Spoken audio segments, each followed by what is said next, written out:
करते हैं और एक पहला प्रश्न हमारे पास है मुरुगन साहब का चेन्नई से अपना प्रश्न पूछ रहे हैं एस्कॉर्ट्स पे। प्रकाश 833 की इनकी बाइंग है एस्कॉर्ट्स। शुक्रवार को बहुत स्ट्रॉन्ग स्टेबल था, इंट्राडे हाई मेरे ख्याल से इसी रेंज में था। आज 785 10 डे को छू रहा है। आपकी अप्रोच क्या होगी? 900 का तरफ मुझे लगता है टारगेट है, वहां तक जरूर चला जाएगा। हाँ, शॉर्ट टर्म में थोड़ी वीकनेस आ सकती है, लेकिन इस स्टॉक में, ऐसे स्टॉक में नुकसान नहीं करना चाहिए। आपका स्टॉप लॉस क्या प्रकाश? जी, जिनके पास अगर ये स्टॉक है किसी के पास तो होल्ड कीजिए, क्योंकि स्ट्रॉन्ग सपोर्ट जोन 750 में थोड़ी गिरावट भी आ सकती है, लेकिन स्टॉप लॉस लगाने की जरूरत नहीं है, होल्ड कीजिए। ओके, यहाँ पे ये अगर इन्वेस्टमेंट पोजीशन है तो याद रखिए स्टॉप लॉस रिकमेंड नहीं कर रहे हैं प्रकाश आपको, और खामखा आपको वो नहीं चाहते कि आप इस ट्रेड से एग्जिट हो जाए। होल्ड करिए, यहाँ पे स्ट्रॉन्ग स्ट्रक्चर है। अच्छा, अब कार्तिक अहमदाबाद से अपना प्रश्न पूछ रहे हैं नेटको फार्मा पे 100 शेयर है इनके पास एट द रेट 599 पे। प्रकाश क्या राय रहेगी इनके लिए? 599 पे ये मेरे ख्याल से स्टॉक वीक नजर आता है, इससे निकल जाना चाहिए, क्योंकि और गिरावट आते दिनों में देख सकते हैं। मुझे लगता है ये करीब जो रिसेंट लो हमने देखा है 555 का, ये भी ब्रेक हो सकता है। एग्जिट। ओके, चलिए एग्जिट करिए, राय यही है। हमारे साथ अब रिया रॉय हैं रानीगंज से अपना प्रश्न पूछने के लिए। रिया जी नमस्कार। रिया जी। हाँ, हेलो जी, प्रश्न पूछिए मैम अपना। या प्लीज अपना प्रश्न पूछिए रिया जी। मेरे ख्याल से आपका आवाज नहीं आ रही मेरी। एबी कैपिटल पे इनका प्रश्न है। @82 चेन्नई पेट्रोल 217 शेयर @2410.02, इसमें क्या हमको क्या करना है? आदित्य बिरला कैपिटल आपके पास 82 रुपए का है। प्लीज जरा आदित्य बिरला कैपिटल की अगर एक बार एग्जैक्टली इनके ट्रेड समरी लेके आइए, कितना मुनाफा कितना नुकसान इनको हो रहा है। एबी कैपिटल प्रकाश इन्होंने 82 में एक्टिवेट किया है, लगभग 306 शेयर है, प्रॉफिट में है ये 20 रुपए के।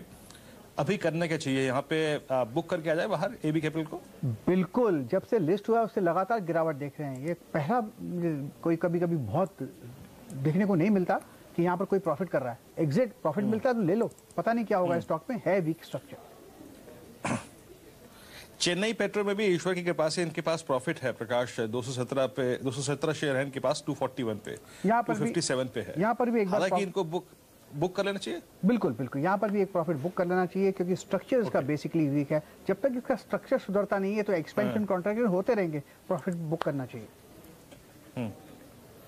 ओके, रिया जी आपके लिए राय यही है कि आपके दोनों ट्रेड्स पे आपको अच्छा खासा प्रॉफिट है। हालांकि चेन्नई पेट्रो आप ये प्रश्न शुक्रवार को कर लेती तो आपको ज्यादा प्रॉफिट होता, लेकिन फिर भी अब इन दोनों स्टॉक से आपको बाहर निकल के आना है।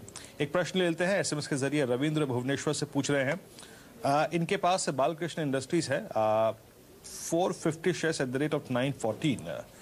बालकृष्ण, अगर आप इस स्पेस को देखें प्रकाश, ऑल्दो फंडामेंटली अच्छी खबरें थी इस स्पेस में, लेकिन उतना मोमेंटम अब जनरेट नहीं हो पा रहा है इस पूरे स्पेस पे। बालकृष्ण इंडस्ट्रीज इनके पास जो पोजीशन है उस पर 10 रुपए का प्रॉफिट ले रहे हैं। मेरे ख्याल से प्रॉफिट भी नहीं होगा, क्योंकि काफी ब्रोकरेज भी लग जाएगी, इसमें महंगा स्टॉक है।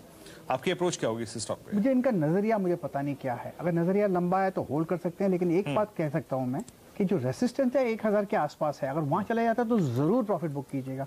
स्ट्रक्चर वीक है, लेकिन लोअर लेवल से जो सपोर्ट मिले उससे लगता है कि शायद ये समझ जाए। इसलिए अगर इनको स्टॉप लगाना है तो स्टॉप लगाइए, लेकिन स्टॉप लगाना जरूर होगा 900 के नीचे का, और होल्ड कीजिए। 1000 के आसपास मुनाफा बुक कीजिए जरूरी। देखिए सर, आपका जो ट्रेड है बालकृष्ण इंडस्ट्रीज, इस पर आपको एटलीस्ट 895 या फिर 890 का स्टॉप लॉस रखना है, और ये एक बहुत वीक जोन से 750, 800, 850 से बाहर निकल के आया है। अगर इसे स्ट्रेंथ को कायम रखना है तो इसको 890 को होल्ड रखना पड़ेगा, और उसीलिए आपको वो स्टॉप लॉस दिया जा रहा है। अच्छा प्रकाश, मैं एक चीज आपसे पूछूं, आज पीएफसी और आरईसी का कॉम्बिनेशन बहुत बेहतरीन तरीके से काम कर रहा है, और इस बीच आप देखिए कि जो आरईसी है वो अपने ऑलमोस्ट 2018 के हाईज पे आ चुका है। डे हाई पर 150-20। मैं ये करंट मंथ फ्यूचर्स की बात कर रहा हूं प्रकाश, क्या रहेगी इन स्टॉक्स पे दोनों पे? ये पावर फाइनेंस और आरईसी दोनों के स्टॉक स्ट्रक्चर बढ़िया है। इनफैक्ट कहीं तो आरईसी का जो बहुत बढ़िया ब्रेकआउट मिला था 126 के आसपास, इसका मूव मिला है कि उसके हिसाब से जो मोमेंटम आज नजर आ रहा है उसके हिसाब से लगता है कि करीब करीब 160 की तरफ जाने की कोशिश कर रहा है। ले सकते हैं, कोई किसी को लेना है स्टॉप लगाइए थोड़ा डीप 140 के नीचे, 160 तक जरूर चला जाएगा। रही बात पावर फाइनेंस की, वेल यहाँ पर भी एक जो स्ट्रक्चर है काफी बढ़िया है, आज का मूव भी बढ़िया है।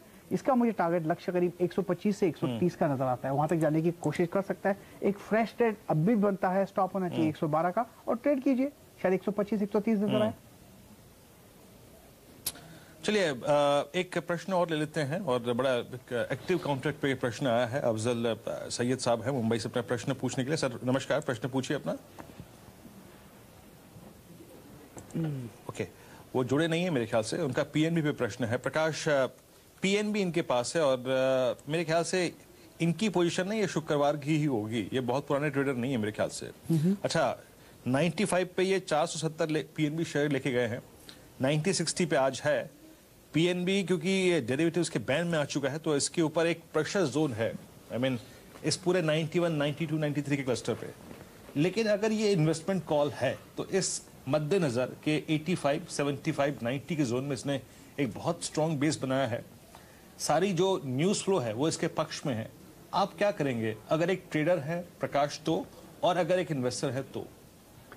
100 का ये जोन है, ये साइकोलॉजिकल रेसिस्टेंस है। अगर वहां पर चला जाता है तो प्रॉफिट बुक कर लूंगा मैं। एक बात और है, सबसे पहले इनको अपने आप को प्रोटेक्ट करने के लिए एक स्टॉप लगाना पड़ेगा, वो रहेगा 89 का या 88 का, और होल्ड कीजिए। क्योंकि अब मार्केट करेक्टिव मोड पर है, हो सकता है यहाँ टर्न भी हो जाए, तो पॉसिबल है कि अपने आप को बचाव के लिए स्टॉप होना जरूरी है। लेकिन 100 की तरफ जाने की कोशिश कर सकता है। अगर वहां के आसपास चला जाए तो एक बार तो प्रॉफिट बुक करना चाहिए, क्योंकि इसका जो मूव बना हुआ है लोअर लेवल्स पे इतना कॉन्फिडेंस नहीं देता। हाँ, लोअर लेवल से 60 के ऊपर अच्छा सपोर्ट मिला, लेकिन उसका भी एक दायरा होता है 100 के आसपास। तो मेरे ख्याल से 100 के आसपास एक बार प्रॉफिट बुक करना चाहिए। और याद रखिए सर, 100 रुपए का मतलब यह है कि इस सीरीज में ये स्टॉक 25 रुपए चल चुका है, तो वहां तक का मूव मिले तो बुक कीजिए। एक आखिरी प्रश्न ले लेते हैं, और ये एसएमएस के जरिए आया है शार्दुल जी का। शार्दुल जी, अशोक लेन होल्ड करते हैं द रेट ऑफ 130। बहुत एक्सट्रीम लॉस में इनका ट्रेड है। प्रकाश, अशोक लेन पे लग क्या रहा है आपको? अब इस बीच क्या करना चाहिए? एक बार एग्जिट कर लें या फिर होल्ड करें, या फिर जो वर्स्ट प्राइस था ऑन द डाउन साइड ये देख चुके हैं? मुझे लगता है जो 82 लो हमने देखा है अशोक लेलैंड में, 82-83 के आसपास है, मुझे ध्यान नहीं है, वो एक बहुत अच्छा बेहतर लो है। मुझे नहीं लगता वो ब्रेक करेगा। तो पॉसिबल है कि कपू मिले, लेकिन उन्होंने 130 में खरीदा है, इतना झेल सके हैं तो और झेल लीजिए, क्या फर्क पड़ता है। क्योंकि 82 देख सकते हैं तो आप करीब 88 है। मेरे ख्याल से थोड़ा रेसिस्टेंस है 110 के आसपास, और एक बार 110 चला जाएगा तो वहां पर स्ट्रक्चर समझ जाएगा, फिर तो 130 भी जाएगा। ऐड मत कीजिएगा, लेकिन होल्ड कीजिए, नथिंग टू वरी। ऐड मत कीजिए पर होल्ड कीजिए इस एग्जिस्टिंग पोजीशन को। आपका प्रकाश बहुत बहुत शुक्रिया, आप इस कार्यक्रम में शामिल हुए। सभी स्टॉक्स और इंडस्ट्रीज पर अपनी राय रखी आपने। निफ्टी अगर आप देखें कुछ